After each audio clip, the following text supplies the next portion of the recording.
السلام علیکم ورحمۃ اللہ وبرکاتہ، نحمده ونصلی علی رسولہ الکریم، اما بعد فاعوذ باللہ من الشیطان الرجیم، بسم اللہ الرحمن الرحیم، رب اشرح لی صدری ویسر لی امری واحلل عقدۃ من لسانی یفقہوا قولی۔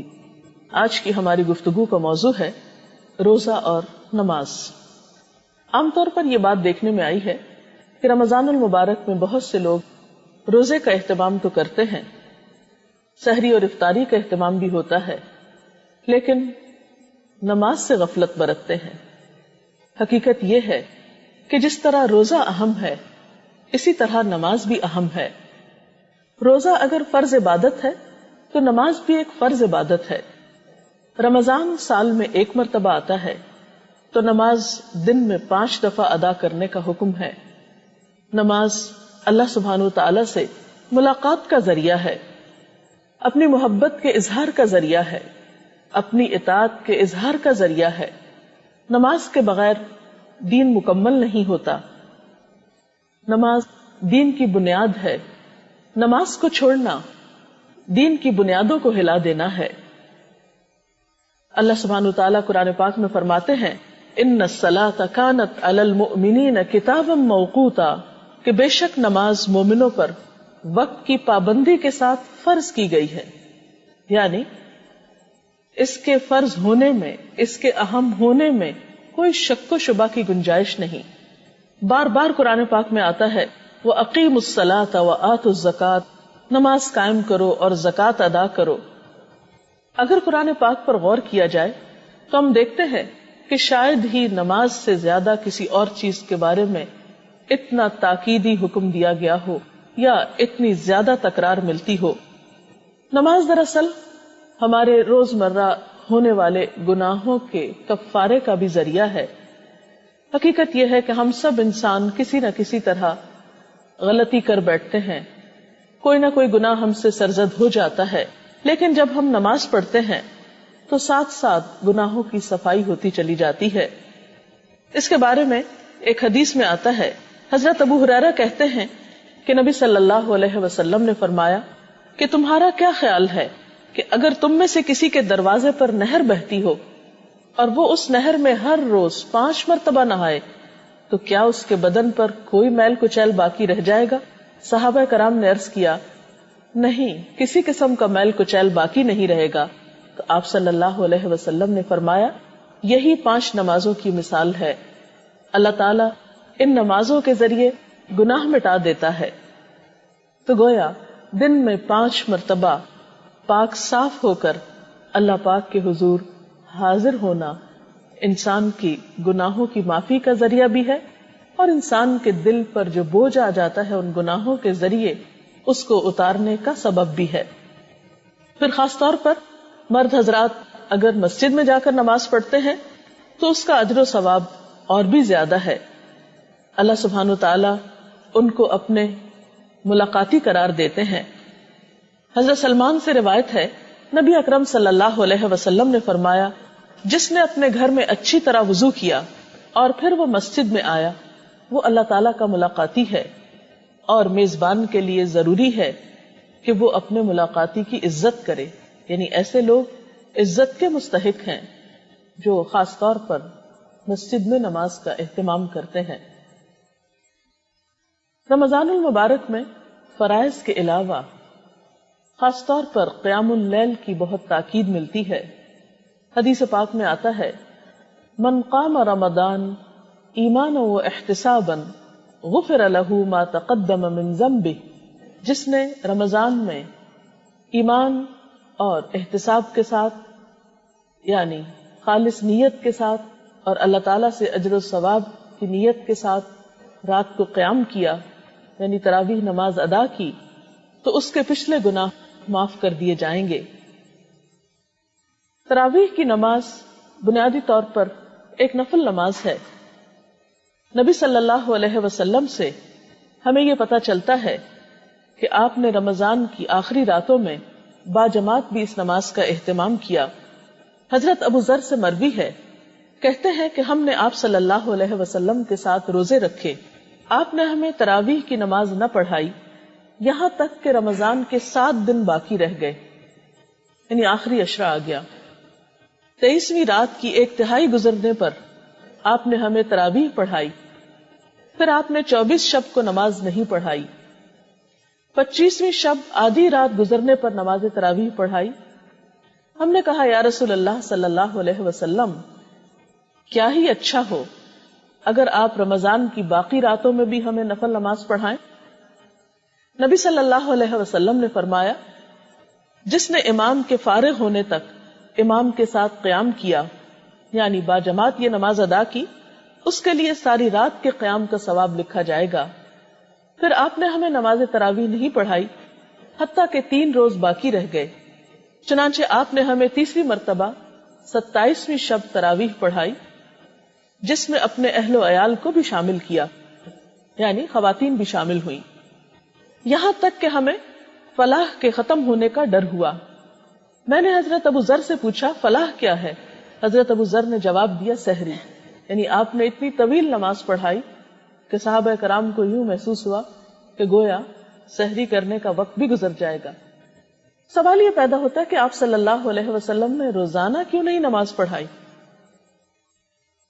آپ خود تو تہجد کا اہتمام باقاعدگی کے ساتھ کیا کرتے تھے۔ آپ صلی اللہ علیہ وسلم نے 5 نمازوں کے علاوہ رات کا قیام اپنے لیے لازم کر رکھا تھا، لیکن دوسروں کو یہ نماز رمضان کی ہر شب باجماعت نہ پڑھانے کے پیچھے ایک حکمت یہ ہو سکتی ہے کہ اگر آپ ایسا کرتے تو شاید یہ نماز فرض کے درجے کو پہنچ جاتی اور پھر امت کے لیے اس کو ادا کرنا مشقت کا سبب ہوتا، کیونکہ ایک اور روایت سے یہ پتہ چلتا ہے کہ ان راتوں میں لوگوں کا شوق اور ذوق دیکھنے کے قابل تھا، یعنی ہر رات میں پہلے سے زیادہ لوگ نماز میں شریک ہوئے، کیونکہ اس نماز کے پڑھنے کا اپنا ہی ایک لطف ہوتا ہے، کیونکہ خاص طور پر اس میں انسان کو موقع ملتا ہے کہ وہ تراویح میں پورے کا پورا قرآن پاک سن سکے۔ رات کے اس قیام کے علاوہ دن میں مختلف اوقات میں نوافل کا اہتمام کیا جا سکتا ہے، کیونکہ رمضان میں ایک نفل ادا کرنے کا ثواب عام دنوں کے فرض ادا کرنے کے برابر ہے، لیکن یہ یاد رہے کہ نوافل میں اعتدال بہت ضروری ہے۔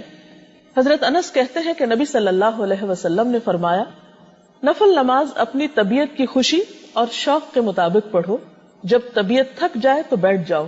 اس سے یہ بھی پتہ چلتا ہے کہ نفل نماز بیٹھ کر بھی ادا کی جا سکتی ہے، اور جتنی کسی کی استطاعت ہو اس کے مطابق۔ حضرت عائشہ کہتی ہیں کہ نبی صلی اللہ علیہ وسلم نے فرمایا، اپنی ہمت کے مطابق عبادت کرو، اللہ تعالیٰ کبھی نہیں تھکتا، یعنی وہ اجر دینے سے نہیں تھکتا جبکہ تم تھک جاتے ہو۔ یعنی ایسا نہ ہو کہ تم ایک کام شروع کرو اور اتنا زیادہ شروع کر دو کہ پھر اس کو نبھا نہ سکو، تو یہ عمل پسندیدہ نہیں۔ حضرت عبداللہ بن عمرو بن العاص کہتے ہیں کہ نبی صلی اللہ علیہ وسلم نے فرمایا، اے عبداللہ، تم فلاں آدمی کی طرح نہ ہو جانا جو رات کو اٹھا کرتا تھا پھر اس نے اٹھنا چھوڑ دیا۔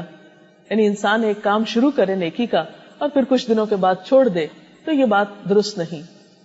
اس کا یہ مطلب نہیں کہ ہم رمضان میں تراویح کی نماز چھوڑ دیں کہ شاید ہم عام دنوں میں تہجد نہیں پڑھ سکیں گے، نہیں، ہو سکتا ہے کہ اللہ سبحانہ و تعالی ہمیں رمضان میں تراویح کو پابندی سے ادا کرنے کی وجہ سے عام دنوں میں بھی تہجد کی توفیق عطا کرے، کیونکہ تہجد کی نماز ایک بہت خوبصورت نماز ہے۔ وہ وقت دعاؤں کی قبولیت کا وقت ہوتا ہے اور انسان کے لیے بہت ہی سکون اور اجر کا ذریعہ ہے۔ نفل نمازوں میں ایک اور نماز جو بہت ہی باعث اجر ہے وہ چاشت کی نماز ہے۔ اس کے بارے میں حضرت ابو درداء اور حضرت ابو ذر سے ایک روایت ہے کہ آپ صلی اللہ علیہ وسلم نے فرمایا، اللہ تعالیٰ ارشاد فرماتا ہے، اے آدم کے بچے، دن کے شروع میں میرے لیے 4 رکعت نماز ادا کر، میں تیرے سارے کاموں کے لیے کافی ہو جاؤں گا۔ یعنی ان رکعتوں کا اتنا اجر و ثواب ہے کہ دن کی باقی بہت سی مشکلات آسان ہو سکتی ہیں۔ تو آج کی بات کا خلاصہ یہ ہے کہ نماز کی پابندی کی جائے۔ اگر کوئی شخص نماز ادا نہیں کرتا تو اسے یہ بات اچھی طرح معلوم ہونی چاہیے کہ وہ اللہ تعالیٰ کے حق میں ایک بہت بڑی کوتاہی کا مرتکب ہو رہا ہے. نماز کا چھوڑنا گناہ کبیرہ ہے. انسان سوچے تو اللہ سبحانہ و تعالیٰ نے ہمیں کتنی بے شمار نعمتیں دے رکھی ہیں.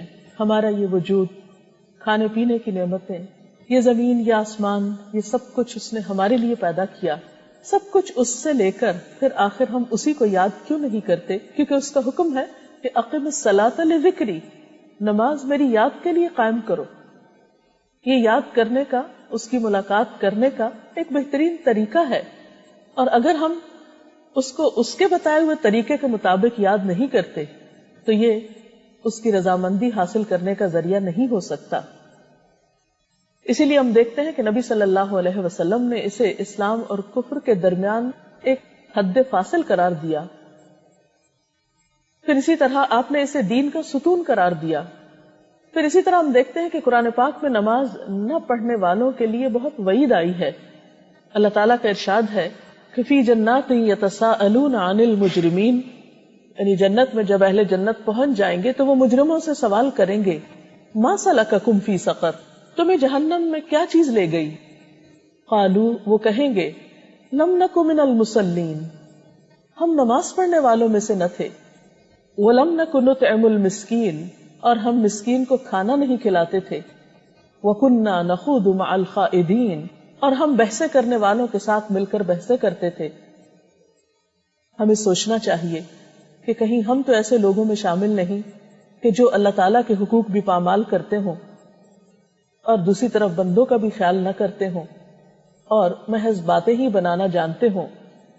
کیونکہ کوئی بھی کام محض باتیں کرنے سے نہیں ہوا کرتا جب تک کہ عملی طور پر کوشش نہ کی جائے. اور یہ بات بھی یاد رہے کہ قیامت کے دن پہلا سوال نماز کے بارے میں ہوگا. اگر پہلے ہی سوال میں فیل ہو گئے تو باقی چیزوں کا کیا ہوگا؟ اس لیے ہم سب کے لیے یہ بات ضروری ہے کہ ہم رمضان کو ایک بہترین موقع جانتے ہوئے اپنے آپ کو نماز کا پابند بنائیں. کیونکہ روزہ ہمیں ایک ایسی فضا مہیا کرتا ہے، ہمیں روحانی طور پر ایسی طاقت عطا کرتا ہے کہ جس میں ہمارے لیے یہ بات آسان ہو جاتی ہے کہ ہم اللہ تعالیٰ کی طرف رجوع کریں. مثلا یہ کہ عام طور پر اگر صبح کے وقت اٹھنا مشکل لگتا ہے تو رمضان میں سحری کے لیے تو اٹھا ہی جاتا ہے. اگر 30 دن تک ہم صبح کے وقت فجر کی نماز پابندی کے ساتھ ادا کریں تو انشاءاللہ تعالیٰ ہماری عادت بن جائے گی اور رمضان کے بعد پھر اس عادت کو قائم رکھنا مشکل نہ ہوگا. اسی طرح اگر رات کو تراویح پڑھی جا رہی ہے تو بعد میں بھی عشاء کی نماز بھاری نہ ہوگی. آپ صلی اللہ علیہ وسلم نے فرمایا اگر لوگوں کو پتا چل جائے کہ فجر اور عشاء کی نماز میں کتنا اجر و ثواب ہے تو لوگ اپنے گھٹنوں کے بل چل کر مسجدوں میں آئیں. لیکن حقیقت یہ ہے کہ ہم اس نماز کا اجر و ثواب نہیں جانتے، اسی لیے ہم اس سے کوتاہی برت جاتے ہیں. اللہ تعالیٰ سے دعا ہے کہ ہمیں وہ اپنے اس حق کو پہچاننے کی اور اسے صحیح معنوں میں ادا کرنے کی توفیق عطا فرمائے.